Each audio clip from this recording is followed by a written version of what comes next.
Indian army टैंकों के नाल कंबैट व्हीकल जिन्हें PAC टैंक सारे ही आ जाते हैं। बिल्कुल उन्होंने एक कवायद की या मशक़ां कर रही है इंडियन आर्मी ड्रिल्स कर रही है कि इन्हां सारिਆਂ ਦੇ ਨਾਲ दरियाए सिंध ਨੂੰ किवें क्रॉस करने। उन्होंने कहा जी हुण इंडिया के कोल T-90 T-72 tank BMP infantry combat और ये सारे और ये जड़ियां ने vehicles to cross the river which flows from the Tibetan territory controlled by Chinese army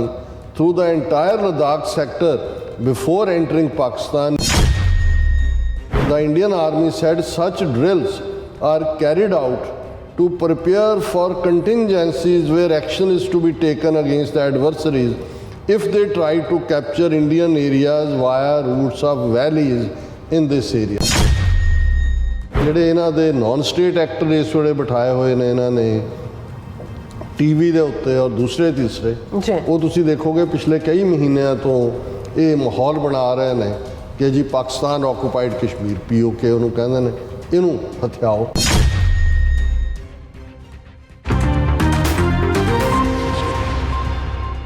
दर्शकों ब्रेक बाद थोड़ा सब का भरपूर स्वागत है। सो व्यूअर्स गलबात करन जा रहे हैं कि 2024 ਦੀਆਂ ਭਾਰਤੀ ਪਾਰਲੀਮੈਂਟ ਚੋਣਾਂ ਜਿੱਤਣ ਲਈ ਮੋਦੀ ਸਰਕਾਰ ਵੱਲੋਂ ਕਿਸੇ ਵੱਡੀ ਸਾਜ਼ਿਸ਼ ਨੂੰ ਅੰਜਾਮ ਦਿੱਤਾ ਜਾਣਾ ਜਿਹੜਾ ਮੁਮਕਿਨ ਹੈ। ਭਾਰਤੀ ਮੀਡੀਆ ਵਿੱਚ ਖਬਰ ਪਲਾਂਟ ਕੀਤੀ ਗਈ ਹੈ ਕਿ ਭਾਰਤੀ ਫੌਜ ਵੱਲੋਂ ਟੈਂਕਾਂ ਤੇ ਹੋਰ ਫੌਜੀ ਸਾਜ਼ੋ ਸਮਾਨ ਨੂੰ ਜਿਹੜਾ ਨਾਲ ਫੌਜੀ ਮਸ਼ਕਾਂ ਜਿਹੜੀਆਂ ਨੇ ਉਹ ਕੀਤੀਆਂ ਜਾ ਰਹੀਆਂ ਹਨ ਜਿਸ ਰਾਹੀਂ ਦਰਿਆਏ ਸਿੰਧ ਨੂੰ ਕ੍ਰੋਸ ਕੀਤਾ ਜਾ ਸਕੇ। ਸੋ ਕੀ ਭਾਰਤ ਪਾਕਿਸਤਾਨ ਦੇ ਕਬਜ਼ੇ ਵਾਲੇ ਆਜ਼ਾਦ ਕਸ਼ਮੀਰ ਤੇ ਹਮਲਾ ਕਰ ਸਕਦਾ ਹੈ? ਸੋ ਇਸ ਬਾਰੇ ਆਪਾਂ ਗੱਲਬਾਤ ਕਰਨ ਜਾ ਰਹੇ ਹਾਂ। ਸੋ ਅਸੀਂ ਚਾਹਾਂਗੇ ਕਿ ਤੁਸੀਂ ਇਸੇ ਤਰ੍ਹਾਂ ਬਣੇ ਰਹਿਣਾ ਦੇਖਣ ਸੁਣ ਲਈ ਐਂਡ ਲਿਖਣ ਲਈ ਤੁਹਾਡਾ ਸਭ ਦਾ ਬਹੁਤ ਧੰਨਵਾਦ ਜੀ। ਰਾਜ ਸਾਹਿਬ ਕੀ ਕਹਿਣਾ ਚਾਹੋਗੇ? ਦੇਖੋ ਇਸ ਵੇਲੇ ਭਾਰਤ ਦੇ ਵਿੱਚ ਆਲਰੇਡੀ 2024 ਦੀਆਂ ਪਾਰਲੀਮੈਂਟ ਚੋਣਾਂ ਨੂੰ ਲੈ ਕੇ ਜਿਹੜੀ ਮੁਹਿੰਮ ਹੈ ਕਵਾਇਦ ਹੈ ਉਹ ਆਰੰਭੀ ਜਾ ਚੁੱਕੀ ਹੈ ਔਰ ਉਸ ਨੂੰ ਲੈ ਕੇ RSS ਦੇ ਅੰਦਰੂਨੀ ਹਲਕਿਆਂ ਜਿਨ੍ਹਾਂ ਦੇ ਨਾਗਪੁਰ ਹੈੱਡਕੁਆਟਰ ਦੇ ਵਿੱਚ ਕੁਆਇਟ ਐਂਗਜ਼ਾਇਟੀ ਹੈ ਫਿਕਰਮੰਦੀ ਹੈ ਕਿ ਵੀ ਜਿਵੇਂ ਮੋਦੀ ਨੂੰ ਉਹਨਾਂ ਨੇ ਉਭਾਰਨ ਦੇ ਲਈ millions and millions of dollars ਇਹਨਾਂ ਸਾਰੇ ਸਾਲਾਂ 'ਚ ਖਰਚ ਕੀਤੇ ਹੁਣ ਵੀ ਕਰ ਰਹੇ ਨੇ। ਜਿਵੇਂ ਉਹਦੀ ਅਮਰੀਕਾ ਫੇਰੀ ਜਿਹੜੀ ਟੋਟਲ ਫਲॉप ਸੀ ਨਾ ਕੋਈ ਉਹਦੇ 'ਚ ਡੀਲ ਹੋਈ ਪ੍ਰੋਪਰ ਔਰ ਜਿਵੇਂ ਉਹਦਾ ਜਲੂਸ ਵਾਈਟ ਹਾਊਸ 'ਚ ਵੀ ਨਿਕਲਿਆ ਉਹਨੇ ਬੀਬੀ ਸਦੀਕੀ ਨੇ ਕੱਢਿਆ ਵਾਲ ਸਟਰੀਟ ਜਰਨਲ ਦੀ ਜਰਨਲਿਸਟ ਨੇ ਸਿੱਖਾਂ ਨੇ ਉਸ ਤੋਂ ਪਹਿਲਾਂ ਐਫਰਟ ਕਰਕੇ ਜਿਹੜੀਆਂ ਬਰੀਫਿੰਗਸ ਕਰਵਾਈਆਂ ਫਿਰ ਅਸੀਂ ਦੇਖਦੇ ਹਾਂ ਈਵਨ ਪ੍ਰੈਜ਼ੀਡੈਂਟ ਓਬਾਮਾ ਉਹਨੇ ਕ੍ਰਿਸਟੀਨ ਅਮਨਪੋਰ ਨੂੰ ਜਿਵੇਂ ਦਿੱਤਾ ਔਰ ਮੇਨ ਸਟ੍ਰੀਮ ਅਮਰੀਕਾ ਦੇ ਵਿੱਚ ਕਿਤੇ ਵੀ ਉਹ ਕੋਈ ਬਹੁਤੀ ਮੋਦੀ ਦੀ ਆਮਦ ਨੂੰ ਲੈ ਕੇ ਕੋਈ ਨਜ਼ਰ ਨਹੀਂ ਆਇਆ ਅਦਰ ਦੈਨ ਕਿ ਜੀ ਇੱਥੇ UN ਦੇ ਵਿੱਚ ਉਹ ਯੋਗਾ ਕਰ ਰਿਹਾ ਜਾਂ ਦੂਜਾ ਉਹ ਵੀ ਉਹਨਾਂ ਨੂੰ ਫਨੀ ਲੱਗਦਾ ਹੁੰਦਾ ਵੀ ਬੰਦਾ ਭੁੱਖਾ ਹੋਇਆ ਔਰ ਉਹ ਕੁਝ ਪਿਕਚਰਸ ਨਜ਼ਰ ਆਈਆਂ। ਫਿਰ ਅਸੀਂ ਦੇਖਿਆ ਵੀ ਇੱਥੋਂ ਮੁੜਦਿਆਂ ਉਹ ਇਜਿਪਟ ਵੱਲੋਂ ਉਹਨੇ ਹੋ ਕੇ ਜਾਣਾ ਸੀ ਔਰ ਉਹਦੇ 'ਚ ਵੀ ਕੋਈ ਅਦਰ ਦੈਨ ਕਿ ਜੀ ਇੱਕ ਇਸਲਾਮਿਕ ਮੁਲਕ ਦੇ ਨਾਲ ਉਹਨੇ ਰਾਬਤਾ ਜੋੜ ਲਿਆ ਕੋਈ ਐਸੀ ਗੱਲ ਸਾਹਮਣੇ ਨਹੀਂ ਆਈ। ਉਹਨਾਂ ਦੀ ਆਪਣੀ ਇਕਨੋਮੀ ਕੋਲੈਪਸ ਹੈ ਉਹਨਾਂ ਨੂੰ ਵੀ ਲੱਗਦਾ ਸ਼ਾਇਦ ਸਾਨੂੰ ਕੋਈ ਸਹਾਰਾ ਮਿਲ ਜਾਏ। ਦੂਸਰੇ ਪਾਸੇ ਫਿਰ ਫਰਾਂਸ ਦਾ ਹਾਈ ਪ੍ਰੋਫਾਈਲ ਉਹ ਤਾਂ ਇਹਨਾਂ ਦੀ ਸੌਦੇਬਾਜ਼ੀ ਆਪਣੇ ਯਾਰ ਅਡਾਨੀ ਦੀ 30,000 ਕਰੋੜ ਦੀ ਇਨਵੈਸਟਮੈਂਟ ਔਰ ਰਾਫੇਲ ਔਰ ਦੂਜੀ ਡੀਲ ਔਰ ਐਨ ਜਦੋਂ ਮੋਦੀ ਉੱਥੇ ਸੀ ਔਰ ਆਪਣੇ ਵੱਲੋਂ ਪੂਰਾ ਇੰਡੀਅਨ ਕਮਿਟੀ ਦੇ ਨਾਲ ਔਰ ਉਹ ਤਾਮ ਚਾਮ ਕੇ ਜੀ ਉਹਨਾਂ ਦੇ ਐਨੂਅਲ ਡੇ 'ਤੇ ਆਨਰ ਕੀਤਾ। ਪੰਜਾਬ ਰੈਜੀਮੈਂਟ ਵੀ ਨਾਲ ਲੈ ਗਿਆ 6-6 ਫੁੱਟੇ ਸਿੱਖ ਦੱਸਣ ਲਈ ਕਿ ਜੀ ਨਹੀਂ ਇਹ ਸਿੱਖ ਖਾਲਿਸਤਾਨੀ ਨਹੀਂ ਮੇਰੇ ਨਾਲ ਵਾਲੇ ਨੇ। ਸੋ ਉਹ ਸਭ ਦੇ ਬਾਵਜੂਦ ਐਨ ਜਦੋਂ ਉੱਥੇ ਸੀ ਯੂਰਪੀਅਨ ਪਾਰਲੀਮੈਂਟ ਨੇ ਮਤਾ 5-6 ਗਰੁੱਪ ਇਕੱਠੇ ਹੋਏ ਔਰ ਉਹਨਾਂ ਨੇ ਕਿ ਮਨੀਪੁਰ ਦੇ ਵਿੱਚ ਕੀ ਚੱਲ ਰਿਹਾ ਇੰਨੇ ਚਰਚ 250 ਤੋਂ ਜ਼ਿਆਦਾ ਸਾੜਤੇ ਨੇ ਇੰਨੇ ਲੋਕ ਇਹ ਉਹ ਔਰ ਇਹਨਾਂ ਨੇ ਫੌਰਨ ਹਾਲਾਂ ਬੜੀ ਹਾਈ ਪ੍ਰਾਈਸਡ ਲੌਬੀ ਫਰਮ ਹਾਇਰ ਕੀਤੀ ਲੇਕਿਨ ਉਹ ਜੋ ਤੁਸੀਂ ਰੈਜ਼ੋਲੂਸ਼ਨ ਉਹ ਇਹਨਾਂ ਦਾ ਜਲੂਸ ਨਿਕਲਿਆ ਔਰ ਈਵਨ ਵਿਦਨ ਫਰਾਂਸ ਵੀ ਜਦੋਂ ਇਹ ਜਾ ਰਿਹਾ ਸੀ ਤੇ ਸਵਾਲ ਉੱਥੇ ਰਾਫੇਲ ਨੂੰ ਲੈ ਕੇ ਪੁੱਛੇ ਜਾ ਰਹੇ ਸੀ। ਲੋਕਲ ਅਦਾਲਤ ਇੰਡੀਆ ਨੂੰ ਕਹਿ ਰਹੀ ਸੀ ਜੀ ਫਲਾਣਾ ਜਿਹੜਾ ਬੰਦਾ ਉਹਦੀ ਆ ਦੱਸੋ ਜਿਹਦੇ ਰਾਹੀਂ ਤਨਜ਼ਾਨੀਆ ਕਿ ਕਿੱਥੇ ਬੇਸ ਰਾਹੀਂ ਜਿਹੜਾ ਉਹ ਕਿਕ ਬੈਕਸ ਪੇ ਹੋਈ ਹੈ। ਸੋ ਇਸ ਸਾਰੇ ਦੇ ਚੱਲਦੇ ਆ ਭਾਰਤ ਦੇ ਵਿੱਚ ਇਸ ਵੇਲੇ ਜੋ ਹਾਲ ਈਵਨ ਹੜ੍ਹਾਂ ਨੂੰ ਲੈ ਕੇ ਵੀ ਹੈ ਕੋਈ ਮਤਲਬ ਦਿੱਲੀ ਦਾ ਵੀ ਜਲੂਸ ਉਹਨੇ ਠੀਕ ਕਿਹਾ ਰਵੀਸ਼ ਕੁਮਾਰ ਨੇ ਉਹਨੇ ਕਿਹਾ ਕਿ ਵੀ ਦਿੱਲੀ ਵੈਸੇ ਪਾਣੀ ਔਰ ਮੋਦੀ ਦੀ ਹੋ ਗਈ ਯੂਰਪੀਅਨ ਪਾਰਲੀਮੈਂਟ 'ਚ ਮੋਦੀ ਹੋ ਗਿਆ ਇੰਡੀਆ ਹੋ ਗਿਆ ਪਾਣੀ ਸੋ ਉਧਰ ਵੈਸੇ ਪਾਣੀ ਨੇ ਡੋਲਿਆ ਹੋਇਆ ਉਧਰ ਪਾਣੀ ਹੋਇਆ ਕੰਮ ਹੁਣ ਇਹਨਾਂ ਨੂੰ ਇਹ ਲੱਗਦਾ ਹੈ ਵੀ ਇਹ 2024 ਦੀਆਂ ਇਲੈਕਸ਼ਨਾਂ ਜਿਹੜੀਆਂ ਨੇ ਇਹ ਕਿਵੇਂ ਜਿੱਤੀਆਂ ਜਾਣ, ਕਿਉਂਕਿ ਉਹ ਲਾਸਟ ਇਲੈਕਸ਼ਨ ਹੋਏਗੀ ਜੇ ਕਿਸੇ ਵੀ ਤੁਸੀਂ ਅਕਾਊਂਟ ਤੋਂ ਦੇਖੋ। ਹੁਣ ਉਹਨਾਂ ਦੇ ਸਿਰ ਦੇ ਉੱਤੇ ਕਿਤੇ ਨਾ ਕਿਤੇ ਸੁਪਰੀਮ ਹਾਲੇ ਨਿਕਲਣਾ ਕੁਛ ਨਹੀਂ ਹੈ, ਪਰ ਉਹਨੂੰ ਚੰਦਰਾਚੂੜ ਵੀ ਕਿ ਜੀ ਉਹਨੇ ਹੁਣ ਸੁਣਵਾਈ ਸ਼ੁਰੂ ਕਰਤੀ ਆਰਟੀਕਲ 370 ਤੇ, ਉਹ ਸ਼ਾਇਦ ਅੰਡੂ ਨਾ ਹੋ ਜਾਏ, ਪਰ ਇਹ ਕੋਈ ਫੈਕਟਰ ਨਹੀਂ ਨੇ। ਜਿਹੜੀ ਗੱਲ ਜਿਹੜੀਆਂ ਆਪੋਜੀਸ਼ਨ ਧਿਰਾਂ ਨੂੰ ਜੁੱਤੀਆਂ ਪੈ ਰਹੀਆਂ ਨੇ ਉਹਨਾਂ ਤੋਂ ਵੀ, ਹਾਲਾਂ ਉਹਨਾਂ ਤੇ ਇਹਨਾਂ 'ਚ ਕੋਈ ਫਰਕ ਨਹੀਂ ਹੈ, ਉਹ ਵੀ ਸਾਰੇ ਬਿਲਕੁਲ ਹਿੰਦੂਤਵਾਦੀ ਬੀ ਟੀਮ, ਬਾਕੀ ਕਾਂਗਰਸ ਸਮੇਤ ਬਾਕੀ ਧਿਰਾਂ ਨੇ, ਸੀ ਟੀਮ ਕੇਜਰੀਵਾਲ ਹੈ, ਔਰ ਕੇਜਰੀਵਾਲ ਜਿਹੜਾ ਕਸ਼ਮੀਰ ਆਰਟੀਕਲ 370 ਖਤਮ ਕਰਨ ਦੇ ਵੀ ਸਪੋਰਟ ਕਰਦਾ ਹੈ, ਜਿਹੜਾ UPC ਪਰਸਨਲ ਜਿਹੜਾ ਕੋਡ ਬਣਾ ਦਿਓ ਉਹਦੀ ਵੀ ਸਪੋਰਟ ਕਰਦਾ ਹੈ, ਔਰ ਵੈਸੇ ਵੀ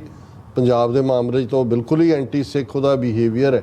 ਲੇਕਿਨ ਇਹਦੇ ਬਾਵਜੂਦ ਇਹ ਜਿਹੜੀ ਵਪਾਰੀਆਂ ਦੀ ਜਾਂ ਬਾਣੀਆਂ ਦੀ ਆਪਣੀ ਗਿਣਤੀ ਮਿਣਤੀ ਹੁੰਦੀ ਆ, ਉਹਦੇ 'ਚ ਤਾਂ ਹੁੰਦਾ ਵੀ ਅਸੀਂ ਇੱਧਰ ਹੋ ਜਾਈਏ ਉੱਧਰ ਹੋ ਜਾਈਏ। ਸੋ ਇਹ ਜਿਹੜਾ ਇੱਕ ਮੂਵ ਜਿਹਨੂੰ ਨਿਤੀਸ਼ ਕੁਮਾਰ ਨੇ ਮੂਵ ਕੀਤਾ, ਆਲਰੇਡੀ ਉਸ ਦੀ ਸ਼ੁਰੂਆਤ ਜਿਹੜੀ ਆ ਉਹ ਬੰਗਲਾਰੂ ਦੇ ਵਿੱਚ ਹੋਈ। ਹੁਣ ਅਗੇਨ ਜਿਹੜੀ ਹੈ ਉਸ 'ਚ ਆਪੋਜੀਸ਼ਨ ਪਾਰਟੀਆਂ ਇਕੱਠੀਆਂ ਹੋ ਰਹੀਆਂ। ਕੱਲ੍ਹ ਵੀ ਜਿਹੜੀ ਸਮਿਟ ਇਹਨਾਂ ਦੀ ਹੁੰਦੀ ਆ ਉਹਦੇ 'ਚ ਮਮਤਾ ਬੈਨਰਜੀ ਵੀ, ਦੂਸਰੀਆਂ ਧਿਰਾਂ ਵੀ, ਇਹ ਉਹਨਾਂ ਨੂੰ ਔਰ ਉਹ ਇਹ ਸਮਝਦੇ ਨੇ ਵੀ ਜੇ ਅਸੀਂ ਵੋਟਾਂ ਜਿਹੜੀਆਂ ਇੰਡੀਵਿਜੂਅਲ ਛੋਟੀਆਂ ਧਿਰਾਂ ਤੋੜਦੀਆਂ ਨੇ ਉਹਨਾਂ ਨੂੰ ਸੇਵ ਕਰ ਲਈਏ ਤੇ BJP ਨੂੰ ਓਵਰਆਲ ਤਾਂ ਉਹਨਾਂ ਦਾ ਵੋਟ ਬੈਂਕ ਨਹੀਂ ਹੈ। ਲੇਕਿਨ ਜਦੋਂ ਬਾਕੀ ਇੰਨੇ ਗਰੁੱਪ ਹੁੰਦੇ ਨੇ ਤੇ ਉਹਨਾਂ ਦਾ ਹਿੰਦੂਤਵਾ ਏਜੰਡਾ ਉਹ ਡੋਮੀਨੇਟ ਕਰਵਾਉਂਦੇ ਨੇ। ਸੋ ਇਸ ਸਭ ਦੇ ਚਲਦਿਆਂ ਇਹਨਾਂ ਦੇ ਲਈ ਇੱਕ ਫਿਕਰ ਦਾ ਕਾਰਨ ਹੈ ਕਿ 2024 ਦੇ ਵਿੱਚ ਘੋੜਾ ਤਾਂ ਉਹਨਾਂ ਨੇ ਮੋਦੀ ਨੂੰ ਰੱਖਣਾ। ਹੁਣ ਮਹੀਨੇ ਦਾ ਕੁਛ ਰਹਿ ਗਏ ਕਿ ਵੀ ਉਹਨੂੰ ਨਵਾਂ ਪ੍ਰਾਈਮ ਮਿਨਿਸਟਰ ਤਾਂ ਬਣਾਉਣਾ ਰਹੇ,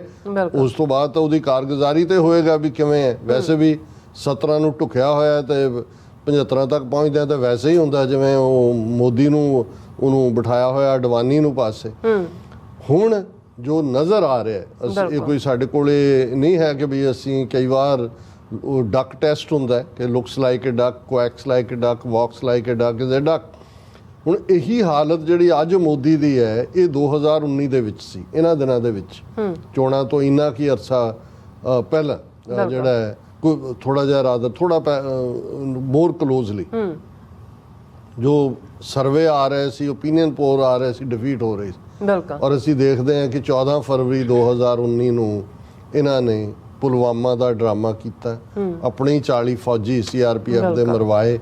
ਉਹਨੂੰ ਪਾਕਿਸਤਾਨ ਦੇ ਖਾਤੇ 'ਚ ਪਾਇਆ। ਕਿਵੇਂ ਇਹ ਡਰਾਮਾ ਕੀਤਾ ਗਿਆ, ਸਤਪਾਲ ਮਲਕ ਜਿਹੜਾ ਉਦੋਂ ਦਾ ਗਵਰਨਰ ਸੀ ਹੁਣ ਸਾਰਾ ਭਾਂਡਾ ਫੋੜ ਰਿਹਾ। ਫਿਰ ਜਿਹੜਾ ਉਸ ਦਾ ਬਾਲਾਕੋਟ ਸਟ੍ਰਾਈਕ ਤੇ ਫਲਾਣੇ ਢਮਕੇ ਦੇ ਨਾਂ ਥੱਲੇ, ਤੇ ਉਹਨੂੰ ਫਿਰ ਕਿਵੇਂ ਪ੍ਰਚਾਰ ਕੇ 300 ਤੋਂ ਵੱਧ ਸੀਟਾਂ ਪਾਰਲੀਮੈਂਟ ਦੀਆਂ ਕੱਢੀਆਂ। ਹੁਣ ਦੇਖਣ ਵਾਲੀ ਗੱਲ ਇਹ ਆ, ਔਰ ਇਹ ਖਬਰ ਮੇਰੀ ਜਦੋਂ ਨਜ਼ਰ ਪਈ ਤਾਂ ਮੈਨੂੰ ਲੱਗਾ ਵੀ ਇਹ ਜਾਣ ਕੇ ਪਲਾਂਟ ਕਰਵਾਈ ਗਈ ਹੈ, ਕਿਉਂਕਿ ਇਹ ਮੈਸੇਜ ਵੀ ਕਈ ਵਾਰੀ ਹੁਣ ਇਹ ਖਬਰ ਹੈ Indian army tanks combat vehicles carry out drills to cross Indus river, add more weapons in eastern Ladakh sector. ਕਿ ਇੰਡੀਅਨ ਆਰਮੀ ਟੈਂਕਾਂ ਦੇ ਨਾਲ ਕੰਬੈਟ ਵਹੀਕਲ ਜਿਨ੍ਹਾਂ 'ਚ PAC ਟੈਂਕ ਸਾਰੇ ਹੀ ਆ ਜਾਂਦੇ ਨੇ, ਉਹਨਾਂ ਨੇ ਇਹ ਕਵਾਇਤ ਕੀਤੀ ਜਾਂ ਮਸ਼ਕਾਂ ਕਰ ਰਹੀ ਹੈ ਇੰਡੀਅਨ ਆਰਮੀ, ਡਰਿਲਸ ਕਰ ਰਹੀ ਹੈ ਕਿ ਇਹਨਾਂ ਸਾਰਿਆਂ ਦੇ ਨਾਲ ਦਰਿਆਏ ਸਿੰਧ ਨੂੰ ਕਿਵੇਂ ਕ੍ਰਾਸ ਕਰਨਾ। ਔਰ ਇਹ ਸਾਰੇ ਦੇ ਨਾਲ ਦਾ ਉਹਨਾਂ ਨੇ ਕਿਹਾ ਜੀ ਹੁਣ ਇੰਡੀਆ ਦੇ ਕੋਲ T-90 T-72 tank, BMP infantry combat ਔਰ ਇਹ ਸਾਰੇ, ਔਰ ਇਹ ਜਿਹੜੀਆਂ ਨੇ vehicles to cross the river which flows from the Tibetan territory controlled by Chinese army through the entire Ladakh sector before entering Pakistan, news agency ANI। ਹੁਣ ANI ਇਹਨਾਂ ਦੀ ਉਹੀ ਡਿਸਇਨਫੋ ਲੈਬ ਨੇ ਜਿਹਨੂੰ ਦੱਸਿਆ ਕਿ ਵੀ ਇਹ ਤਾਂ ਇਵਨ ਰਾਇਟਰ ਨਾਲ ਵੀ ਪਾਰਟਨਰ ਬਣੇ ਹੋਈ ਹੈ, ਔਰ ਇਹਨਾਂ ਦੀ ਡਿਸਇਨਫੋ ਰਾਹ ਦੀ ਏਜੰਸੀ ਹੈ। ਹੁਣ ਖਬਰ ਉਹਨਾਂ ਦੀ ਹੈ ਕਿ the Indian army said such drills are carried out to prepare for contingencies where action is to be taken against the adversaries if they try to capture Indian areas via routes of valleys in this area। ਉਹਨਾਂ ਨੇ ਕਿਹਾ ਜੀ ਦੁਸ਼ਮਣ ਨਾ ਆ ਜਾਏ, ਇਸ ਤੋਂ ਅਸੀਂ ਉਹਨੂੰ ਕੰਬੈਟ ਕਰਨ ਦਾ ਇਹ ਰੂਟੀਨ ਦੇ ਵਿੱਚ ਹੀ ਹੁੰਦਾ। ਔਰ ਕਿਉਂਕਿ ਹੁਣ 4 ਸਾਲ ਤੋਂ ਤਾਂ ਸਟੈਂਡ ਆਫ ਹੋ ਗਿਆ ਇੰਡੀਆ ਔਰ ਚਾਈਨਾ ਦਾ, ਗਲਵਾਨ ਨੂੰ 2020 'ਚ ਹੋਈ ਸੀ, ਚੌਥਾ ਸਾਲ ਹੈ, ਜੂਨ ਲੰਘ ਗਿਆ, ਕੋਈ ਨਹੀਂ ਹੈ। ਰਾਦਰ ਚਾਈਨਾ ਨੇ, ਅਸੀਂ ਤਾਂ ਹਮੇਸ਼ਾ 2000 ਸਕੁਅਰ ਕਿਲੋਮੀਟਰ ਟੈਰੀਟਰੀ ਕਹਿੰਦਾ, ਇਹਨਾਂ ਦਾ ਆਈਡੀਆਲੋਗ ਸੁਬਰਾਮਨੀਅਮ ਸਵਾਮੀ ਇੱਕ ਇੰਟਰਵਿਊ 'ਚ ਕਹਿ ਰਿਹਾ ਸੀ 4000 ਸਕੁਅਰ ਕਿਲੋਮੀਟਰ ਟੈਰੀਟਰੀ। ਉਹਨੇ ਕਿਹਾ ਉਹ ਲਿਆ, ਉਹਨੇ ਕਿਹਾ ਚਾਈਨਾ ਆ ਕੇ ਹੁਣ ਮਨੀਪੁਰ 'ਚ ਵੀ ਬਹਿ ਗਿਆ, ਨੈਕਸਟ ਜਿਹੜਾ ਹੈ ਉਹ ਉੱਤਰਾਖੰਡ ਹੋਏਗਾ। ਹੁਣ ਇਸ ਸਾਰੇ ਦੇ ਚੱਲਦੇ ਆ ਮੈਨੂੰ ਇਹ ਲੱਗਦਾ ਹੈ ਕਿ ਵੀ ਇਹਦੇ 'ਚ ਅੱਗੇ ਫਿਰ ਡੀਟੇਲ ਹੈ ਜੀ ਆਰਮੀ ਦਾ ਕੀ ਉਹਨਾਂ ਨੇ ਉਹ ਇਸ ਸਾਰੇ ਦੇ ਵਿੱਚ ਲਾਇਆ, ਹਥਿਆਰਾਂ ਦੀ ਲਿਸਟ ਦਿੱਤੀ ਹੋਈ ਹੈ। ਮੈਨੂੰ ਇਹ ਲੱਗਦਾ ਹੈ ਕਿ ਔਰ ਇਹ ਜੇ ਤੁਸੀਂ ਇਹਨਾਂ ਦੇ ਜਿਹੜੇ ਦੋ ਤਰ੍ਹਾਂ ਦੇ, ਇੱਕ ਤਾਂ ਹੁੰਦਾ ਵੀ ਸਟੇਟ ਕੀ ਕਹਿੰਦੇ ਹੈ, ਇੱਕ ਹੁੰਦਾ ਨਾਨ ਸਟੇਟ ਐਕਟਰਸ, ਜਿਹੜਾ ਲਫ਼ਜ਼ ਕਿਸੇ ਵੇਲੇ ਪਾਕਿਸਤਾਨ 'ਚ ਹੀ ਘੜਿਆ ਗਿਆ ਸੀ ਜਦੋਂ ਮੁੰਬਈ ਹਮਲੇ ਹੋਏ, ਬੰਬ ਧਮਾਕੇ, ਔਰ ਦੂਜੇ ਕਸਾਬ ਔਰ ਦੂਜਾ ਕਿ ਜੀ state has nothing to do with it, they are non state actors. Actually ਕੋਈ ਨਾਨ ਸਟੇਟ ਐਕਟਰ ਨਹੀਂ ਹੁੰਦਾ ਜਿਹੜਾ ਸਟੇਟ 'ਚ ਬੈਠ ਕੇ ਸਟੇਟ ਦੀ ਮਰਜ਼ੀ ਦੇ ਖਿਲਾਫ ਕੋਈ ਐਕਟ ਕਰ ਰਿਹਾ ਹੋਵੇ। ਇਹ ਠੀਕ ਹੈ ਵੀ ਉਹ ਸਿੱਧੀ ਜ਼ਿੰਮੇਵਾਰੀ ਤੋਂ ਬਚਣ ਲਈ ਸਟੇਟ ਜਿਹੜੀ ਹੈ ਉਹਨਾਂ ਰਾਹੀਂ ਕੋਈ ਕੰਮ ਕਰਵਾ ਰਹੀ ਹੁੰਦੀ ਹੈ। ਹੁਣ ਇਹ ਜਿਹੜੇ ਇਹਨਾਂ ਦੇ ਨਾਨ ਸਟੇਟ ਐਕਟਰ ਇਸ ਵੇਲੇ ਬਿਠਾਏ ਹੋਏ ਨੇ ਇਹਨਾਂ ਨੇ ਟੀਵੀ ਦੇ ਉੱਤੇ ਔਰ ਦੂਸਰੇ ਤੀਸਰੇ, ਉਹ ਤੁਸੀਂ ਦੇਖੋਗੇ ਪਿਛਲੇ ਕਈ ਮਹੀਨਿਆਂ ਤੋਂ ਇਹ ਮਾਹੌਲ ਬਣਾ ਰਹੇ ਨੇ ਕਿ ਜੀ ਪਾਕਿਸਤਾਨ ਆਕੂਪਾਈਡ ਕਸ਼ਮੀਰ POK ਉਹਨੂੰ ਕਹਿੰਦੇ ਨੇ, ਇਹਨੂੰ ਹਥਿਆਓ। ਔਰ ਪਾਕਿਸਤਾਨ ਦੇ ਉੱਤੇ ਵੀ ਦਬਾਅ ਬਣਾਉਣ ਦੀ ਲਾਈਨ। ਔਰ ਮੈਂ ਜਿਵੇਂ ਫਲੱਡਸ ਦੇ ਹਵਾਲੇ ਨਾਲ ਇੱਕ ਗੱਲ ਜਿਹੜੀ ਮੈਂ ਮੈਂਸ਼ਨ ਕਰਨੋਂ ਰਹਿ ਗਿਆ ਕਿ ਇਹਨਾਂ ਨੇ ਤਾਂ ਰਾਜਸਥਾਨ ਔਰ ਹਰਿਆਣੇ ਵਾਲੀਆਂ ਨਹਿਰਾਂ 'ਚ ਪਾਣੀ ਨਹੀਂ ਪਾਇਆ ਜੀ, ਸਿਲਟ ਜਾਏਗੀ, ਪੰਜਾਬ ਨੂੰ ਫਲੱਡ ਹੋਣ ਦਿੱਤਾ। ਪਰ ਪਾਕਿਸਤਾਨ ਨੇ